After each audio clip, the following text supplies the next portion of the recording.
Hello नमस्कार दोस्तों, स्वागत है फिर से आप सभी का। तो इस वीडियो में पर्टिकुलर हम बात करेंगे उन एसएससी एस्पिरेंट के बारे में जिनका एक डाउट है।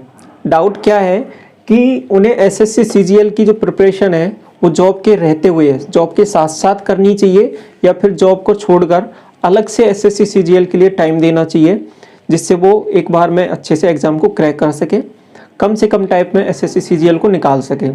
तो ये आप में से काफ़ी लोगों का ये डाउट है। तो इस पर्टिकुलर डाउट के लिए ये वीडियो बनाया गया है, तो वीडियो को लास्ट तक देखिए।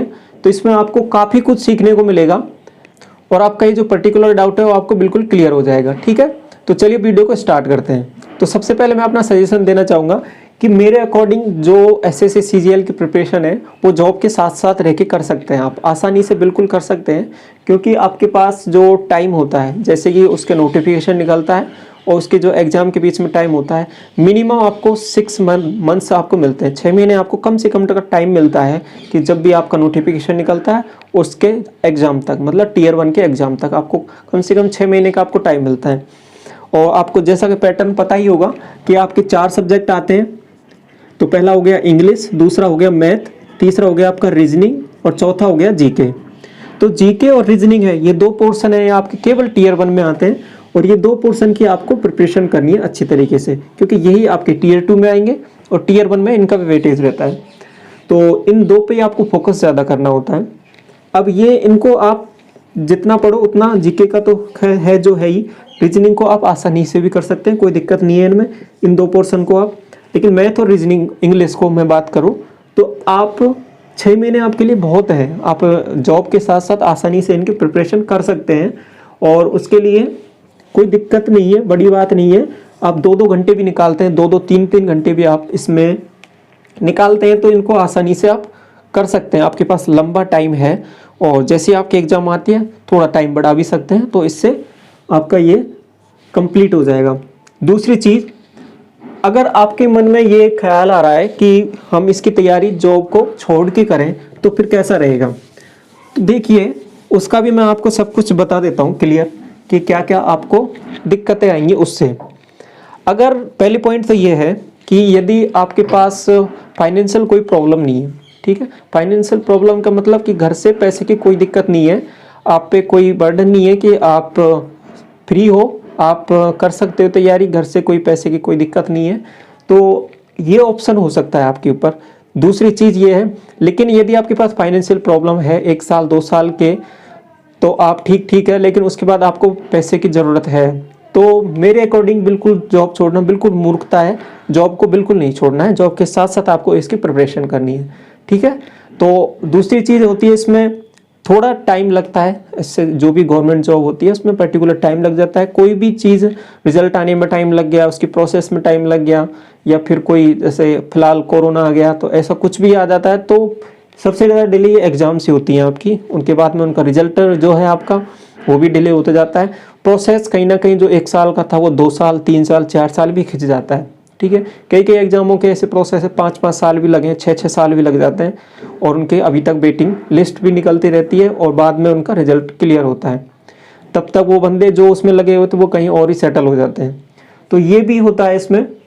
तो कम्प्लीटली इस पर डिपेंडेंट होना कि हम 1 साल बाद इसमें जॉब पालेंगे और 1 साल में आपकी प्रोसेस कंप्लीट हो जाएगी या 2 साल में, अपने अकॉर्डिंग नहीं होता सब कुछ। अगर चीज़ें ठीक ठीक चलती, ये बैंकिंग सेक्टर नहीं है, इसमें थोड़ा सा टाइम लगता है। बैंकिंग सेक्टर का मैं फिर भी मान सकता हूँ कि जो आपकी एग्ज़ाम है वो आपका लगभग 6 महीने के अंदर वो पूरा प्रोसेस करा देते हैं। आपकी नोटिफिकेशन निकालना, टियर 1 टियर 2 आपकी ज्वाइनिंग वाइनिंग सब कुछ वो अगर ठीक ठीक करते हैं तो 6 महीने के अंदर भी प्रोसेस करा देते हैं कंप्लीट।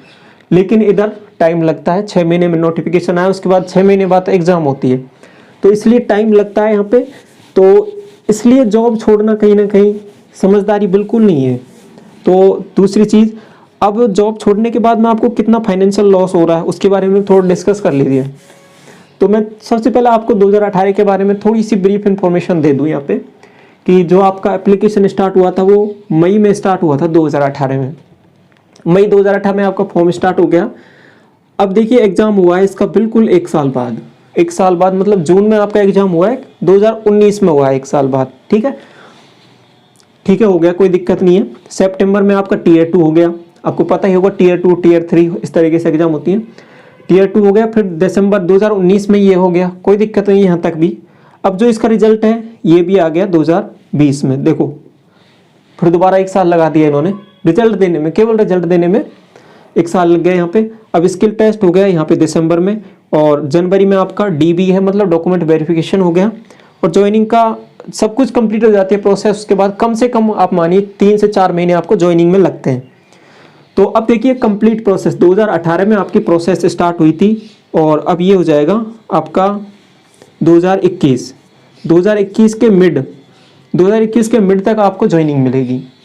तो देखिए 2018, 19, 20, 21 लगभग 3 साल आपके कंप्लीट हो चुके हैं यहाँ पे पूरा। मैं अगर देखूँ तो अगर फिलहाल आप किसी जॉब में हो, तो उसमें 3 साल तक अगर उस जॉब में रहते तो आप 3 साल तक कितना पैसे कमाते हैं उसका भी देख लीजिए आप, ठीक है। उतना आपको लॉस झेलना पड़ेगा कहीं ना कहीं।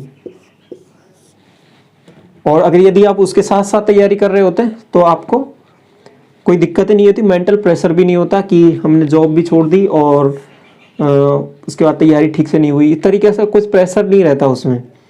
और यदि आप जॉब करती हुई तैयारी करते हैं, भले ही थोड़ा सा टाइम लग जाता है लेकिन अच्छे से मेंटल प्रेशर नहीं होता, और जिस पे मेंटल प्रेशर नहीं होता वो आसानी से चीज़ों को अच्छे से कर पाता है। तो ये बहुत इंपॉर्टेंट पॉइंट है यहाँ पे। अब आप कहोगे ये तो कि कोरोना आ गया यार ये, अब देखिए यहाँ पे मैं एक चीज़ बताना चाहूँगा कि कोरोना तो 2020 में ही आया है ना, 2020 में आया है, तो अब तक यहाँ तक तो फिर भी टाइम लग गया ना, 1 साल 2 साल का टाइम तो यहीं लग गया। तो ये ज़रूर नहीं है कोरोना आ गया, टाइम लगता है, प्रोसेस में टाइम लग जाता है, और यहाँ पे टाइम लग गया।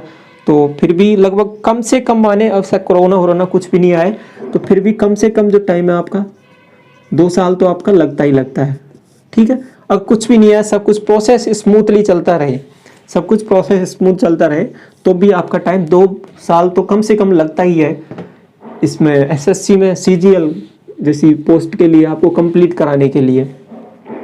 ऐसा ही सिनेरियो 2019 का चल रहा है, 2019 का भी चल रहा है। आपका टीयर 3 भी हो चुका है, रिजल्ट आएगा उसका आपका फेब 2021 में आएगा। इस तरीके से फिर आगे 4 होगा, स्किल टेस्ट होगा, डीबी होगा, ज्वाइनिंग होगी, फिर आगे प्रोसेस होगी। 2020 के भी आपके दिसंबर में अभी ऐसा नोटिस आया है, लेकिन अभी तक उनका जो नोटिफिकेशन वो आया नहीं है। एसएससी सीजीएल का नोटिफिकेशन आएगा आपकी जून के लगभग, आपकी एग्ज़ाम होंगी 2020 वाली एग्ज़ाम 2021 में होंगी आपकी जून में। तो फिर प्रोसेस वो आपका देखिए कहाँ पे जाएगा, वो बहुत आगे जाएगा। तो इसी तरीके से ये प्रोसेस है, टाइम लगता है चीज़ों में। तो जॉब छोड़ के आप इसकी प्रिपरेशन करो तो थोड़ा कहीं ना कहीं आपको फाइनेंशियल लॉस तो होगा ही। तो ये चीज़ें हैं, समझ में आ गया होगा मैं कि बताना क्या चाह रहा हूँ। बताना का मतलब सिंपल सा ये है कि पैसे की कोई दिक्कत नहीं है, पैसे की कोई प्रॉब्लम नहीं है कि ठीक है मेरे को तो केवल डेडिकेटेड हूँ मैं सीजीएल के लिए, केवल सीजीएल ही करना है मुझे, और पैसे वैसे की कोई दिक्कत नहीं है। अगर 2 साल 3 साल 4 साल पैसे ना कमाओ तो घर पे कोई लोड नहीं है पैसे का, और ठीक ठाक चलते रहेगा सब कुछ प्रोसेस। तो फिर एक ऑप्शन हो सकता है आपके लिए जॉब छोड़ने का, ठीक है, वो भी अपने हिसाब से। मेरे अकॉर्डिंग तो जॉब छोड़ना बिल्कुल नहीं है, जॉब के साथ साथ आपको प्रिपरेशन करनी है। आपको 4 सब्जेक्ट ही पढ़नी है, 4 नहीं 2 ही कहूँगा मैं तो, 2 सब्जेक्ट तो आपके टीयर 1 से ही अलग हो जाती है। फिर उसके बाद मैथ और इंग्लिश पे आपको फोकस देना है, और उनको 6 महीने और भी प्रोसेस लेट होती रहती है, 6 महीने 7 महीने 8 महीने आपको टाइम मिलता रहता है, तो उसमें आप इनको आसानी से कर सकते हैं। तो ये तो था मेरा पर्सनल सजेशन इसके अकॉर्डिंग। तो बाकी आप चीज़ें देख सकते हैं, और यदि आपके पास जॉब छोड़ने का ही मन है कि हाँ, तो फिर उसके हिसाब से फिर कंप्लीट आप फोकस लगाइए उस पर अपने, और ये कोशिश कीजिए कि आप जितना हो सके उसके लिए बिल्कुल डेडिकेटेड रहें और उसी पे ध्यान लगाएं, ठीक है। तो कि उसके हिसाब से कि आप पर्टिकुलर नोट्स बनाएं, और पर्टिकुलर आपको जो जो टॉपिक्स हैं उनको अच्छे से करें, और फिर एक ही ड्रीम बना लें कि मुझे यही चीज़ करनी है, तो उस हिसाब से आप बिल्कुल फोकस होकर उन चीज़ों को करें, ठीक है। तो ये सब चीज़ था, समझ में आ गया होगा क्या बताना चाह रहा हूँ मैं, और किसके रिलेटेड ये वीडियो था, आ गया होगा समझ में आपको। तो चलिए, वीडियो आपको अच्छा लगा है तो वीडियो को लाइक ज़रूर करना, और उन सभी फ्रेंड्स के साथ शेयर कीजिए जो कहीं ना कहीं उनके सामने ये क्वेश्चन है। और फिलहाल जो नए फ्रेशर हैं उनके सामने भी कि जॉब ज्वाइन करें, अटेंड करें या ना करें, या फिर डायरेक्ट सीजीएल गवर्नमेंट जॉब की प्रिपरेशन में डायरेक्ट चले जाएं, तो उनके लिए भी यही तरीका है कि अगर फाइनेंशियल प्रॉब्लम है तो पहले जॉब ज्वाइन कीजिए, किसी पर्टिकुलर जॉब को करिए, उसमें रहते हुए आप उसको तैयारी कर सकते हैं, कोई दिक्कत नहीं है, यही बेस्ट रहेगा। और प्रोसेस यहाँ पे टाइम लगता है, तो अगर चीज़ों को छोड़ते हैं आप तो उसके लिए आप बिल्कुल तैयार रहिए आप कि इस तरीके से मुझे कोई प्रॉब्लम नहीं आएगी फाइनेंशियल, तो आप सोच सकते हैं उस विकल्प के बारे में।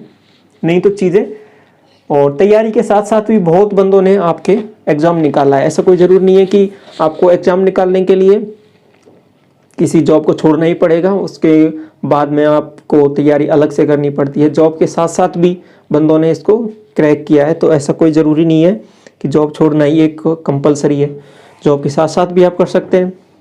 ठीक है, तो समझ गए होंगे मेरी भावनाएं क्या हैं, मैं क्या कहना चाह रहा हूँ और किस चीज़ के रिलेटेड ये वीडियो था। आई होप आपको वीडियो समझ में आ गया होगा। यदि वीडियो अच्छा लगा है तो वीडियो को लाइक ज़रूर करना और सभी फ्रेंड्स के साथ शेयर कीजिए, उसके साथ जो भी इस तरीके की दुविधा में है, और उनको कहीं ना कहीं थोड़ी सी आपको एक राह मिलेगी इस पर्टिकुलर डिसीजन को लेने में, उस हिसाब से आप ना कदम उठाइए। थैंक यू सो मच, मिलते हैं किसी नेक्स्ट वीडियो में, तब तक के लिए चैनल को सब्सक्राइब जरूर कर लें यदि आप चैनल पर पहली बार विजिट कर रहे हैं। Thank you so much.